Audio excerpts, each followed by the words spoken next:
ശ്രീ രാഹുൽ ഗാന്ധി അദ്ദേഹം പുറത്തുവിട്ട വാർത്ത എന്താ? നമ്മളോടൊക്കെ ഇപ്പോൾ പഞ്ചായത്ത് തെരഞ്ഞെടുപ്പുമായിട്ട് ബന്ധപ്പെട്ട് വോട്ടർ പട്ടികയിൽ പേര് ചേർത്ത ആളുകളാണ് നമ്മൾ ഓരോരുത്തരും. നമ്മളോട് നമ്മുടെ പേര് ചോദിക്കുമ്പോൾ നമ്മൾ അഭിമാനത്തോടു കൂടി നമ്മുടെ പേരെഴുതി. അച്ഛൻ്റെ പേര് ചോദിക്കുമ്പോൾ അതിനേക്കാൾ അഭിമാനത്തോടെ അച്ഛൻ്റെ പേരെഴുതി. അമ്മയുടെ പേര് ചോദിക്കുമ്പോൾ അതിനും അഭിമാനത്തോടെ നമ്മൾ അമ്മയുടെ പേരെഴുതി. എന്നാൽ നരേന്ദ്രമോദിയെ ജയിപ്പിച്ച, സുരേഷ് ഗോപിയെ ജയിപ്പിച്ച BJP-ക്കാർക്ക് അച്ഛൻ്റെ കോളമെടുക്കുമ്പോൾ PQRST എന്നാണ് പേര്.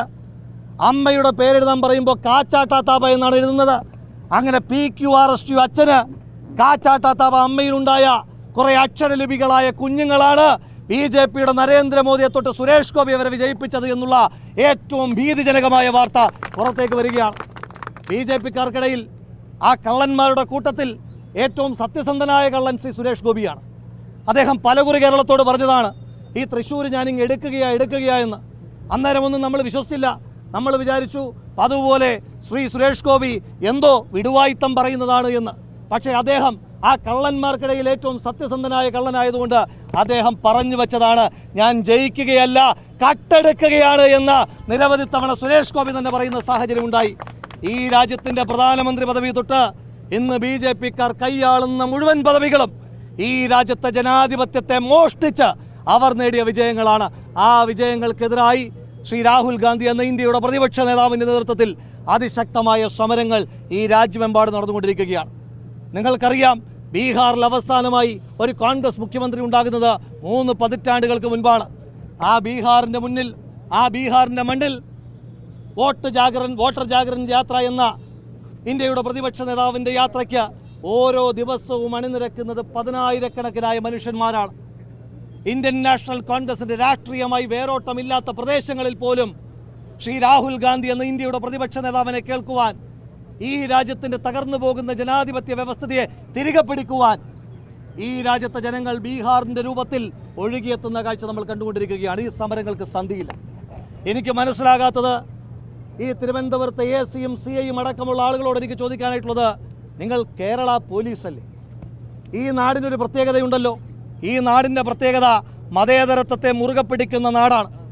വർഗീയത എങ്ങനെയൊക്കെ വേരൂന്നുവാനുള്ള ശ്രമങ്ങൾ നടത്തിയാലും അതിനെ പരാജയപ്പെടുത്തിയ നേമവും മഞ്ചേശ്വരവും പാലക്കാടും അടങ്ങുന്ന ഈ കേരളത്തിൽ നിങ്ങൾ ശ്രീ പിണറായി വിജയൻ എന്ന കേരളത്തിൻ്റെ മുഖ്യമന്ത്രിയുടെ ആഭ്യന്തരമന്ത്രിയുടെ കീഴിലുള്ള പോലീസാണ് എങ്കിൽ നിങ്ങൾക്കെന്തിനാണ് അമിത്ഷായ്ക്കും നരേന്ദ്രമോദിക്കും എതിരായുള്ള പ്രതിഷേധത്തെ കാണുമ്പോൾ ഇത്രയേറെ അസ്വസ്ഥതയുണ്ടാകുന്നത്? ബഹുമാന്യനായ CI സർക്കിൾ ഇൻസ്പെക്ടർ അദ്ദേഹത്തോടുള്ള എല്ലാ ബഹുമാനവും നിലനിർത്തിക്കൊണ്ട് പറയട്ടെ, അദ്ദേഹം പറഞ്ഞത് എല്ലാവർക്കും ഒരു നിയമമേ ഉള്ളൂ എന്നാണ്. ബഹുമാനപ്പെട്ട CI, അങ്ങയോട് ഞങ്ങൾക്ക് ഏതെങ്കിലും നിയമത്തിൻ്റെ ഇളവ് ഞങ്ങൾ ചോദിച്ചിട്ടില്ല. അങ്ങേക്ക് നിയമപരമായി ചെയ്യുവാൻ കഴിയുന്ന മുഴുവൻ കാര്യങ്ങളും ചെയ്യുവാനുള്ള പൂർണ്ണമായ സ്വാതന്ത്ര്യം ഇന്നത്തെ ദിവസം വരെ ഈ രാജ്യത്തുണ്ട്. നാളെയും ആ സ്വാതന്ത്ര്യം നിലനിർത്തുവാൻ വേണ്ടിയിട്ടാണ് ഞങ്ങൾ ഈ പോരാട്ടവുമായി വരുന്നത്. അങ്ങേക്ക് അങ്ങയുടെ കൃത്യനിർവഹണം നടത്തുവാനുള്ള സ്വാതന്ത്ര്യമുള്ളതുപോലെ ഞങ്ങൾക്ക് ജനാധിപത്യപരമായി പ്രതിഷേധിക്കുവാനുള്ള സ്വാതന്ത്ര്യവും ഈ രാജ്യത്തുണ്ട് എന്ന് ബഹുമാനപ്പെട്ട പോലീസ് ഇൻസ്പെക്ടർ മനസ്സിലാക്കേണ്ടതായിട്ടുണ്ട്. അതുകൊണ്ട് ഞങ്ങൾ നിങ്ങളോട് ഔദാര്യം ചോദിച്ചു വന്നവരല്ല. ഞങ്ങൾ നിങ്ങളോട് ആനുകൂല്യം ചോദിച്ചിട്ടുമില്ല. ഒരു കാലത്തും ഇന്ത്യൻ യൂത്ത് കോൺഗ്രസ് കേരളത്തിലെ പോലീസിൻ്റെ, അത് ഭരിക്കുന്ന ഏതു പാർട്ടിയായാലും ശരി തന്നെ, കേരളത്തിലെ പോലീസിനോട് അനുകമ്പയോ ആനുകൂല്യമോ ഔദാര്യമോ ചോദിച്ചിട്ട് പ്രവർത്തിക്കുന്ന സംഘടനയല്ല. അതുകൊണ്ട് നിങ്ങളുടെ അത്തരത്തിലുള്ള ഒരു ഔദാര്യവും ഞങ്ങൾക്ക് വേണ്ട. ഞങ്ങൾ നിയമത്തിൻ്റെ പരിരക്ഷ ഉപയോഗിച്ചുകൊണ്ട് ജനാധിപത്യപരമായി പ്രതിഷേധിക്കുമ്പോൾ നിങ്ങൾക്കതേ നിയമത്തെ ഉപയോഗിച്ചുകൊണ്ട് ആ പ്രതിഷേധങ്ങൾക്കെതിരായി നിയമപരമായി ചെയ്യുവാൻ കഴിയുന്ന കാര്യങ്ങൾ ചെയ്യാം.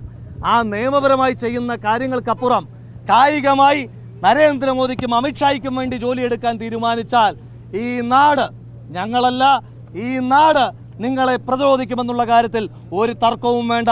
അതുകൊണ്ട് ഞങ്ങൾക്ക് നിയമത്തിൻ്റെ ആനുകൂല്യം വേണ്ട. നിങ്ങൾക്കും സ്വതന്ത്രമായി ജോലി ചെയ്യുവാൻ, ഈ എൻ്റെ മുന്നിൽ നിൽക്കുന്ന മാധ്യമപ്രവർത്തകർക്ക് നിഷ്പക്ഷമായി സ്വതന്ത്രമായി മാധ്യമപ്രവർത്തനം നടത്തുവാൻ, ഞങ്ങൾക്ക് സ്വതന്ത്രമായി രാഷ്ട്രീയ പ്രവർത്തനം നടത്തുവാൻ വേണ്ടിയിട്ടുള്ള ഈ വലിയ ധർമ്മ പോരാട്ടം, അത് അങ്ങയുടെ ഷീൽഡിൽ തടയപ്പെടുന്ന ഒന്നാണ് എന്ന തെറ്റിദ്ധാരണ അങ്ങയ്ക്കുണ്ട് എങ്കിൽ, ആ ഷീൽഡ് കാണുമ്പോൾ ഞങ്ങൾ ഒന്ന് പ്രതിരോധിക്കപ്പെടുന്നുണ്ട് എങ്കിൽ അത് അങ്ങയുടെ ഷീൽഡിൻ്റെ കരുത്തുകൊണ്ടാണ് എന്ന് അങ്ങ് തെറ്റിദ്ധരിക്കരുത്. ഈ രാജ്യത്തെ നിയമ സംവിധാനങ്ങളോട്, ഈ രാജ്യത്തെ ഭരണഘടനയോടുള്ള ഞങ്ങളുടെ കൂറുകൊണ്ടാണ്, അതിനപ്പുറം അങ്ങയുടെ മസിൽ പവർ കൊണ്ടാണ് സമരങ്ങളെ തടുത്തു നിർത്തുന്നതെന്നുള്ള തെറ്റിദ്ധാരണ അങ്ങയ്ക്കുണ്ടെങ്കിൽ ഈ കേരളത്തിൻ്റെ മണ്ണിൽ അത് യൂത്ത് കോൺഗ്രസ് എന്ന് പറയുന്നില്ല, ഒരു യുവജന സമരവും ഒരു വിദ്യാർത്ഥി സമരവും അങ്ങനെ ഏതെങ്കിലും പോലീസ് ഉദ്യോഗസ്ഥന്മാരുടെ ഉരുക്കുമുഷ്ടിക്ക് മുന്നിൽ പ്രതിരോധിക്കപ്പെട്ടിട്ടില്ല എന്നുള്ള ചരിത്രം അങ്ങയെ കൂടി ഓർമ്മപ്പെടുത്തിക്കൊണ്ട് നാളെ അങ്ങ് ചെയ്യുന്ന വോട്ടും അങ്ങ് ആർക്കാണോ വോട്ട് ചെയ്തത് ആ ആൾക്ക് തന്നെ ലഭിക്കുവാൻ, ആ ആൾ തന്നെ അങ്ങയുടെ പ്രതിനിധിയാകുവാൻ വേണ്ടി നടത്തുന്ന ഈ ധർമ്മ പോരാട്ടത്തിന് അങ്ങയുടെ കൂടി പിന്തുണ ഉണ്ടാകേണ്ടതാണ്. അതിനപ്പുറം RSSൻ്റെ BJPയുടെ അജണ്ടയാണ് നിങ്ങൾ നടത്തുവാൻ ഉദ്ദേശിക്കുന്നതെങ്കിൽ അതിനെ രാഷ്ട്രീയമായി തന്നെ ഞങ്ങൾക്കും കൈകാര്യം ചെയ്യാൻ നല്ല വൃത്തിയായി അറിയാമെന്ന് മാത്രം സൂചിപ്പിച്ചുകൊണ്ട് ഈ സമരം ഇതൊരു സമരമല്ല, സമര പരമ്പരയാണ്.